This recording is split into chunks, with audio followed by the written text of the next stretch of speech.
Aku mulai. Assalamualaikum warahmatullahi wabarakatuh. Selamat siang. Perkenalkan, kami dari kelompok 8 akan mempresentasikan mengenai pemahaman tentang peserta didik dan pembelajarannya. Anggota kelompok kami terdiri dari Moh Calvin, saya Nadia Novia Akbar, dan juga Rika Murdaningrum.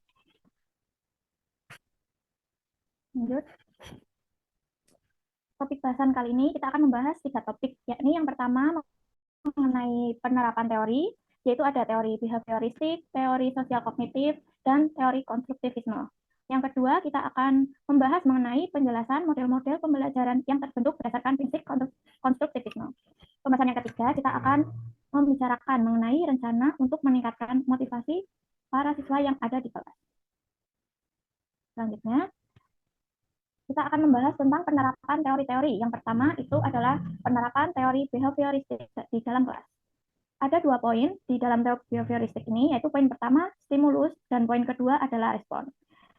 Teori ini merupakan teori belajar yang menjelaskan hubungan respon dan stimulus. Respon dan stimulus ini akan mempengaruhi perubahan tingkah laku peserta didik. Penerapannya yaitu guru harus menyusun materi atau bahan ajar secara lengkap. Yang kedua, guru lebih banyak memberi contoh berupa instruksi selama mengajar. Yang ketiga, saat guru melihat ada kesalahan, baik pada materi maupun pada siswa, maka guru akan segera diperbaiki. Yang keempat, guru memberikan banyak drilling dan latihan agar terbentuk perilaku atau pembiasaan seperti yang diinginkan oleh guru atau siswa. Yang kelima, evaluasi berdasarkan perilaku yang terlihat, dan guru dituntut memiliki kemampuan dalam memberikan penguatan atau reinforcement. Selanjutnya ada teori kognitif sosial. Di teori kognitif sosial ini ada 3 poin yang perlu diperhatikan. Yang pertama, faktor kognitif, yang selanjutnya faktor lingkungan, dan perilaku. Teori kognitif sosial menekankan gagasan bahwa sebagian besar pembelajaran seseorang terjadi dalam lingkungan sosial. Dengan cara mengamati orang lain, maka dapat memperoleh pengetahuan. Contoh penerapannya yang pertama adalah merefleksikan pengalaman mereka yang dimaksud adalah peserta didik, melalui pembuatan jurnal ataupun laporan harian. Yang kedua, mendorong diskusi berdasarkan apa yang diajarkan. Yang ketiga, guru membantu siswa atau peserta didik menemukan solusi baru untuk suatu masalah untuk mengembangkan cara berpikir kritis peserta didik. Yang keempat, guru meminta siswa untuk memberikan penjelasan tentang ide atau pendapat yang mereka miliki. Penerapan yang kelima, guru meningkatkan pemahaman dan ingatan siswa atau peserta didik melalui penggunaan visualisasi dan permainan dalam menyampaikan materi. Teori selanjutnya ialah teori konstruktivisme. Teori ini bersifat membangun, baik dari segi kemampuan, pemahaman, dan proses pembelajaran. Menurut Turner, belajar adalah proses sosial, di mana peserta didik dapat membangun konsep dan pengetahuan baru berdasarkan pengetahuan mereka saat ini. Penerapan di dalam kelas yaitu seperti yang pertama, guru mengajukan pertanyaan terbuka dan memberikan kesempatan beberapa waktu kepada siswa atau peserta didik untuk merespon. Penerapan yang kedua, yakni guru dapat merancang atau mengadakan eksperimen IPA. Dengan mengadakan eksperimen itu dan siswa atau peserta didik melakukan eksperimen IPA, peserta didik akan mendapatkan pengetahuan baru setelah melakukan atau mendapatkan ilmu dari eksperimen yang mereka lakukan. Topik selanjutnya akan dijelaskan oleh partner saya. Silakan. Untuk topik selanjutnya, yaitu model-model pembelajaran yang terbentuk berdasarkan prinsip konstruktivisme. Ada 4 model pembelajaran. Yang pertama, itu ada model pembelajaran discovery learning. Yang kedua, ada pembelajaran cooperative learning. Yang ketiga, ada model pembelajaran inquiry learning. Dan yang terakhir, ada model pembelajaran contextual teaching learning. Yang pertama, yaitu discovery learning, di mana model discovery learning ini menuntut peserta didik untuk mengidentifikasi apa yang ingin diketahui dengan mencari informasi sendiri. Kemudian, setelah mencari informasi, peserta didik tersebut dapat mengkonstruk atau mengubah apa yang diketahui ke dalam bentuk lain yang lebih mudah untuk dipahami. Untuk keterkaitannya dengan proses konstruktivisme, di mana proses pembelajaran discovery learning ini dimulai dengan menciptakan situasi belajar yang problematis atau berbasis masalah. Yang kedua, dapat menstimulus peserta didik dengan pertanyaan-pertanyaan. Yang ketiga, mendorong peserta didik untuk mencari jawaban sendiri setelah diberi stimulus. Dan yang terakhir, itu dapat dilakukan dengan melakukan eksperimen, di mana manfaat dari pembelajaran discovery learning ini, yang pertama, hasil yang akan diperoleh itu bertahan lama dalam ingatan. Kenapa? Karena pembelajaran yang berdasarkan masalah itu mudah diingat daripada model pembelajaran ceramah. Yang kedua, meningkatkan penalaran dan kemampuan untuk berpikir. Yang ketiga, melatih keterampilan kognitif. Dan yang terakhir, menghasilkan pengetahuan yang benar-benar bermakna bagi peserta didik. Untuk model pembelajaran yang kedua, yaitu cooperative learning, di mana model pembelajaran kooperatif itu model pembelajaran yang dilakukan secara berkelompok atau kolaboratif. Dan proses konstruktivisme yang berkaitan dengan cooperative learning itu bisa didapat dari interaksi sosial antara peserta didik satu dengan peserta didik yang lain.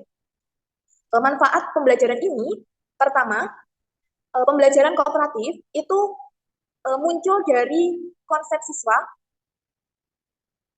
untuk menemukan dan memahami apa yang dirasa konsep tersebut itu sulit. Kemudian peserta didik itu bisa memecahkan masalah tersebut bersama teman-temannya. Yang ketiga, yaitu model pembelajaran inquiry learning, di mana model pembelajaran inquiry learning ini melibatkan kemampuan siswa untuk mencari atau menyelidiki suatu permasalahan secara otomatis, kemudian dapat dipecahkan dengan kritis, logis, dan analitis. Dan setelah dapat dipecahkan, itu peserta didiknya bisa merumuskan sendiri hasil dari penemuannya. Untuk keterkaitan antara konstruktivisme dengan inquiry learning, di mana pembelajaran ini menekankan pada proses penemuan sebuah konsep, seperti melalui eksperimen untuk memecahkan sebuah masalah atau permasalahan. Manfaatnya, model pembelajaran ini itu dapat menantang peserta didik untuk selalu aktif selama proses pembelajaran dan mendorong peserta didik untuk mengoptimalkan keterampilan dan kemampuannya ketika pembelajaran. Yang keempat, yaitu contextual teaching learning atau model pembelajaran kontekstual, di mana model pembelajaran kontekstual itu model pembelajaran yang bersifat holistik dengan tujuan membantu peserta didik untuk memahami materi yang diajarkan dan mengaitkannya dengan konsep kehidupan sehari-hari, sehingga peserta didik itu lebih mudah untuk memahami dan mengingatnya. Di mana keterkaitan kontekstual dengan proses konstruktivisme, pertama, pengetahuan itu bersifat struktur, di mana maksud dari struktur ini, pengetahuan itu sudah ada dan sudah disimpan di dalam otak sebelumnya. Jadi, peserta didik hanya menambah atau mencari pengetahuan baru, kemudian dapat mengasimilasi atau mengakomodasi informasi atau pengetahuan. Dan manfaat contextual teaching learning bagi peserta didik itu pembelajaran dari kontekstual itu menjadi lebih bermakna. Untuk pemaparan selanjutnya akan disampaikan oleh rekan saya. Selanjutnya mengenai rencana untuk meningkatkan motivasi para siswa dengan karakter sebagai berikut. Yang pertama pada Tania. Nah, Tania ini mempunyai karakteristik atau karakter di mana dia berusia 7 tahun, dia memiliki kemampuan rendah dan keinginan yang rendah untuk sukses. Di mana pada usia 7 tahun ini, Tania pada perkembangan kognitifnya masuk pada peralihan tahap pra-operasional konkret ke operasional konkret, di mana pada tahap ini Tania sudah mulai berpikir secara logis. Namun berdasarkan karakteristik Tania itu, karena dia memiliki kemampuan rendah, sehingga dia memiliki daya pikir yang rendah dibandingkan teman yang lain, sehingga keinginan untuk suksesnya itu juga rendah. Oleh karena itu, peningkatan motivasinya dapat didasarkan pada perspektif humanistik. Berikut rencana untuk meningkatkan motivasi Tania. Yang pertama, peserta didik ini perlu diyakinkan secara konsisten bahwa dia dapat memenuhi tujuan dan tantangan yang telah guru tetapkan untuknya. Dan menekankan bahwa guru tersebut akan memberikan bantuan dan dukungan yang dibutuhkan untuk berhasil. Kemudian yang kedua, Tania perlu diingatkan bahwa guru akan menerima kemajuannya hanya selama dia berusaha dengan sungguh-sungguh. Jadi di sini guru menuntut siswa tersebut untuk berusaha sekeras mungkin untuk mencapai tujuan yang telah ditetapkan. Nah, kemudian yang ketiga, beri materi atau aktivitas interaksional individual untuk memberikan tantangan yang optimal untuk tingkat keterampilan Tania. Kemudian yang keempat, pemberian penghargaan dapat berupa pujian atau apresiasi untuk menghargai upaya dan kerja keras yang telah dilakukannya. Kemudian yang kedua, pada Samuel. Jadi Samuel ini dia berusia 10 tahun. Dia yang bekerja keras untuk menjaga harga dirinya pada tingkat yang tinggi, tetapi memiliki rasa takut akan gagal yang kuat. Pada kondisi seperti ini, dampaknya adalah mengakibatkan dia teralihkan dari mengejar tujuan dan terlibat dari strategi yang tidak efektif. Nah, strategi yang tidak efektif ini bisa berakhir pada tidak mencoba. Jadi dia sudah tahu nih apa yang dilakukan, tetapi karena dia takut gagal, maka dia tidak jadi untuk mencobanya. Kemudian di strategi selanjutnya, dia bisa menunda belajar, kemudian dia dapat menetapkan tujuan yang mungkin tidak dapat dicapai karena terlalu tinggi. Nah, adapun peningkatan motivasinya dapat dilakukan melalui perspektif sosial. Yang pertama, bimbing peserta didik ini dalam menetapkan tujuan yang menantang, namun realistis. Kemudian yang kedua, membantu dia memperkuat hubungan antara usaha dan harga diri mereka, beritahu mereka untuk bangga dengan upaya mereka, dan peringatan mereka untuk meminimalkan perbandingan sosial. Kemudian yang ketiga, mendorong dia untuk memiliki keyakinan positif tentang kemampuannya. Untuk kondisi yang ketiga yaitu pada Sandra, dia berusia 13 tahun, yang tenang di kelas dan meremehkan keterampilan mereka. Jadi kondisi itu berdampak pada merujuk penundaan. Jadi dia berusaha untuk menunda dan mengabaikan tugas atau belajarnya.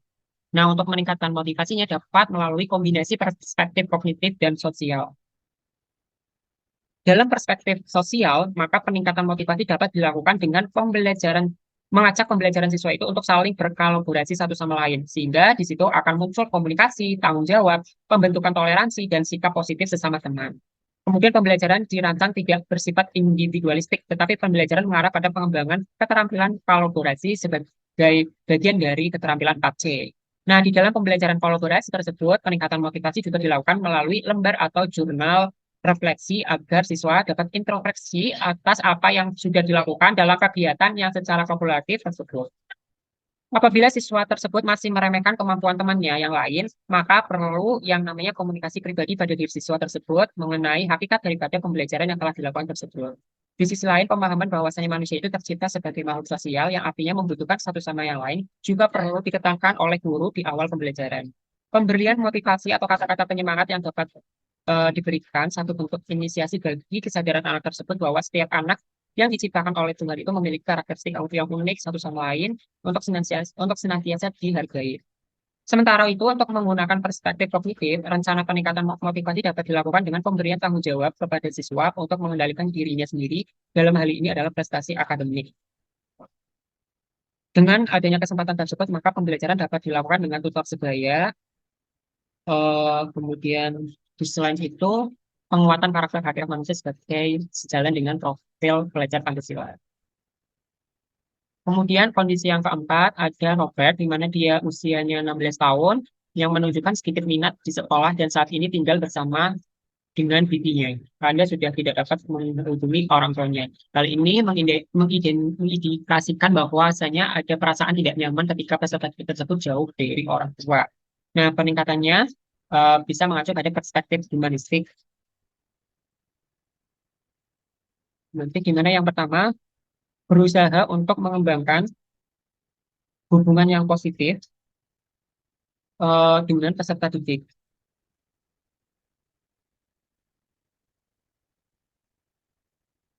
Kemudian yang kedua, jadikan sekolah lebih menarik secara intrinsik. Kemudian yang ketiga, ajarkan strategi untuk membuat pekerjaan akademik lebih menyenangkan, pembelajaran berpihak pada siswa, membentuk suasana kekeluargaan dan semangat gotong royong sesuai dengan profil pelajar Pancasila. Kemudian yang keempat, pertimbangkan seorang mentor. Sekian dari presentasi dari kelompok kami. Terima kasih. Wassalamualaikum warahmatullahi wabarakatuh.